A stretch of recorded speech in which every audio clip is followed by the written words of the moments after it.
사도행전 강의 33번째 시간 기도할 수 있어서 이런 제목으로 말씀을 나누겠습니다. 저희가 기도할 수 있는데 라는 복음성가가 있었어요. 기도할 수 있는데 왜 걱정하십니까? 이런 찬송 많이 불렀었죠. 오늘 설교 제목은 굉장히 유사합니다. 그런데 기도할 수 있어서 이렇게 변형하여 보았어요. 저희가 지난 설교 시간에는 안디옥 교회의 탄생과 부흥을 소개한 본문을 다루었습니다. 그런데 사도행전은 그 내용을 다루고 나서 급격히 전혀 다른 분위기의 예루살렘을 비추어 주고 있습니다.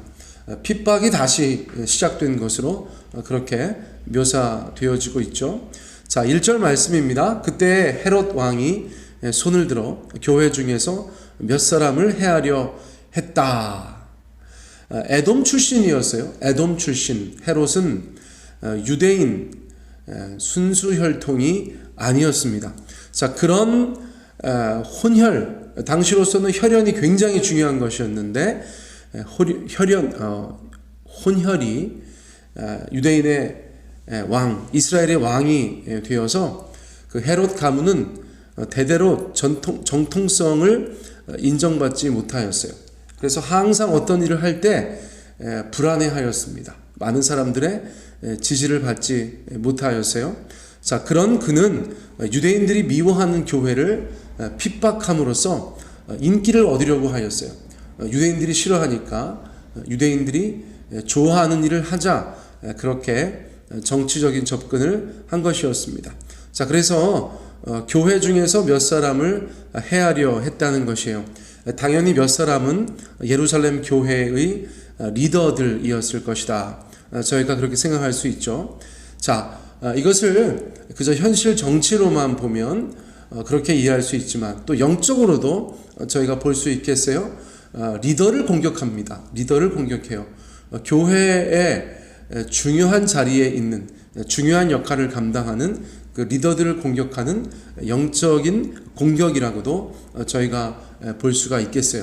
자, 영적으로 보나 현실적인 정치로 보나 어쨌거나 예루살렘 교회에서는 큰 위기가 찾아온 것이라고 밖에 볼 수 없었을 것이에요. 자, 그런데 그리고 그 첫 번째 타겟이 바로 요한의 형제 야고보였다는 것입니다. 자, 2절 말씀 보실까요? 요한의 형제 야고보를 칼로 죽였다. 요한의 형제 야고보를 참수하였다. 그 내용이죠. 자, 예수님의 젖동생이라고 하는 야고보도 예루살렘 교회 안에서 영향력 있는 지도자였다고 늘 말씀드려요. 바로 야고보서의 기자, 예수님의 젖동생, 제가 그렇게 표현합니다. 그런데 여기서 순교한 야고보는 그 야고보가 아니라는 것을 말씀하고 있어요. 세베대의 아들이자 요한의 형이었던 바로 그 야고보가 헤롯의 칼날에 순교하였다. 예루살렘 교회, 특별히 사도들 중에서 첫 번째 순교자가 되었다고 성경이 저희 가운데 말씀해주고 있어요. 그냥 참고적으로 말씀을 드리면 세베대의 두 아들 야고보와 요한은 참 대비되는 면이 있어요. 어떤 면인가? 야고보는 첫 번째 순교자였고 형제 요한은 마지막 순교자가 되는 것이죠.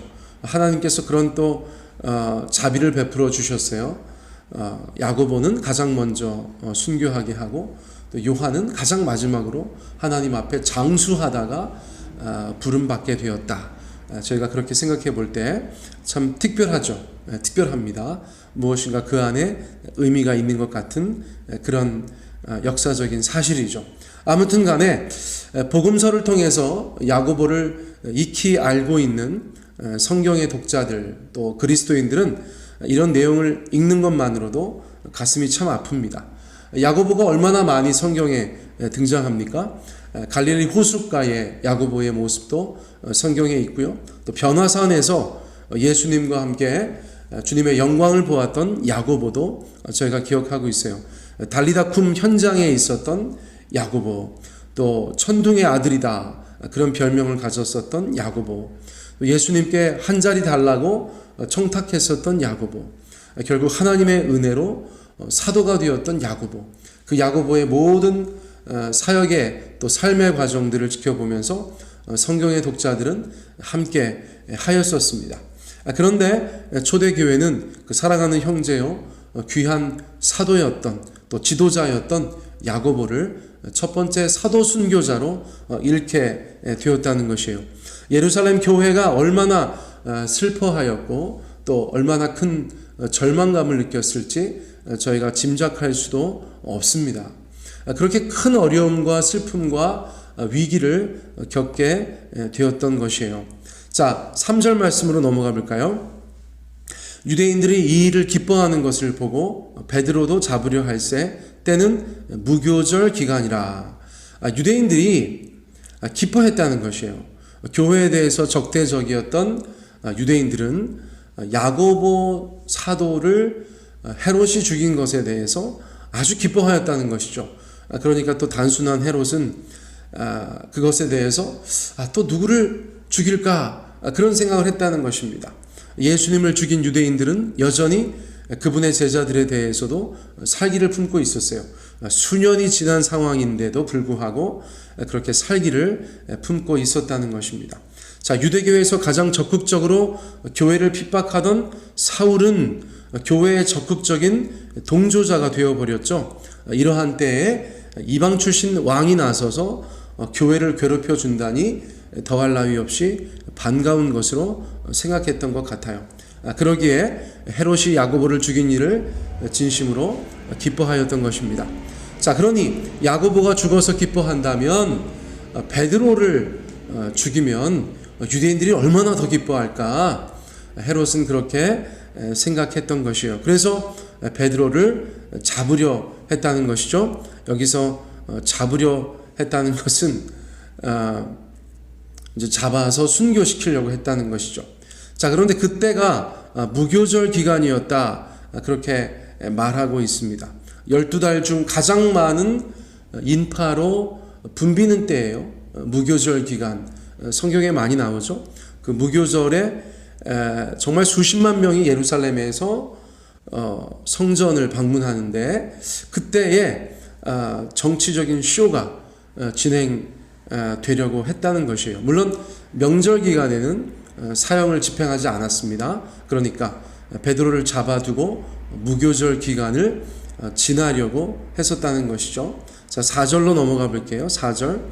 잡음에 옥에 가두어 군인 내식인 내 패에게 맡겨 지키고 6월절 후에 백성 앞에 끌어내고자 하더라.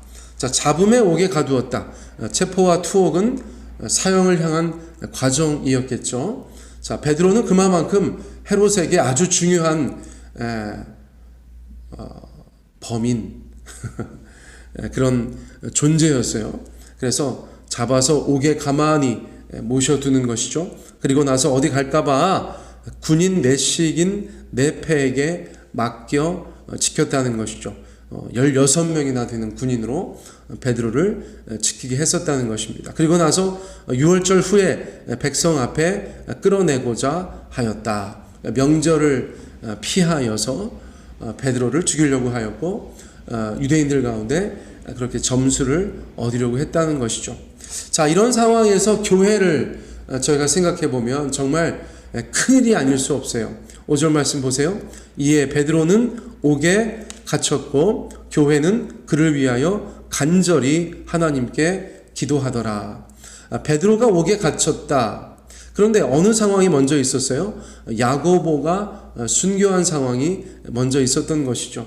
야고보 사도가 죽고 연이어서 베드로가 감옥에 갇혀서 죽음을 기다리는 상황이었다는 것이죠. 자, 교회는 어떤 일을 했어야 할까요? 그 두려운 칼날이 여전히 교회를 향하고 있을 때 이런 식으로 진행되면 마태 또 기타 요한 우리가 알고 있는 모든 사도들이 다 순교당하는 것이 아닌가 그런 생각을 할 만한 상황이었겠죠. 교회 공동체의 운명이 어떻게 될지 알 수 없는 그런 짙은 먹구름이 끼어져 있는 상황이었다고 저희가 볼 수밖에 없습니다. 더군다나 평상시에 예루살렘 교회에 이런 어려움이 닥쳤다면 베드로가 앞장서서 대처해 나갔을 터인데, 이제는 베드로가 감옥에 갇혀 있고 죽음을 기다리고 있으니 그런 것을 할 만한 사람들도 어쩌면 마땅치 않았을 것 같아요. 그런데 사람은 없어도 하나님께서 계시다.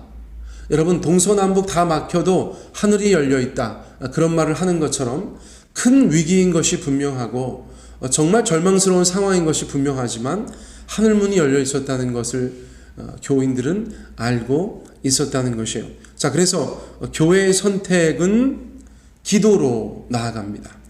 교회는 그를 위하여 간절히 하나님께 기도하는 것을 선택하게 되었다는 것이에요. 자, 교회의 반응이 정법입니다. 정석이에요. 교회는 그를 위하여 간절히 하나님께 기도하더라. 교회가 기도하였다는 것이죠. 여러분, 사실 너무나 큰 일을 당하면, 저희가 손 쓸 수 없는 일들을 당하면 참 절망하게 되어지죠. 그런데 오늘 제가 설교 제목으로 정한 것처럼 기도할 수 있어서 얼마나 다행인지 모른다는 것이에요. 하나님을 모르고 또 기도라는 것을 그 특권을 소유하지 못한 사람이라면 발을 동동 구르거나 그저 식음을 전폐하고 때를 기다릴 수밖에 없었을 터인데, 하나님의 교회는 하나님을 신뢰하고 하나님 앞에 간절히 기도할 수 있었다는 것이에요. 야고보 사도는 이렇지만 베드로에 대해서 하나님, 우리가 베드로도 이룰 수 없습니다 라고 베드로를 위해서 간절히 기도하는 그런 교회의 모습이 오히려 절박해 보이지만 동시에 저희 가운데 위로가 된다는 것입니다. 사랑하는 성도님들, 삶에 이런저런 어려움이 있으십니까? 우리가 신앙이 없다면 결단코 할 수 없는 그 기도라는 통로가 열려 있는 것에 대해서 하나님 앞에 감사해 보셨습니까? 그러므로 오늘 저희가 우리의 삶의 많은 일들을 바라보면서 그저 그 일이 어떻게 되어가는가를 지켜보는 것에 머무는 것이 아니라 하나님 아버지를 신뢰하고 우리 가운데 가르쳐 주신 그 기도를 주님 앞에 올려드리는 복된 인생들 다 되셨으면 좋겠어요. 우리의 삶의 모든 영역에서 기도할 수 있어서 감사합니다. 기도할 수 있어서 감사합니다. 그렇게 주님 앞에 기도하고 주님 앞에 기도로 실천하는 저와 여러분 되었으면 좋겠습니다. 이 절박한 상황 속에 주님 앞에 드려진 간절한 기도가 하나님 앞에 어떤 응답을 받았는지, 여러분 그것에 대해서는 다음번 설교에서 다루도록 하겠습니다.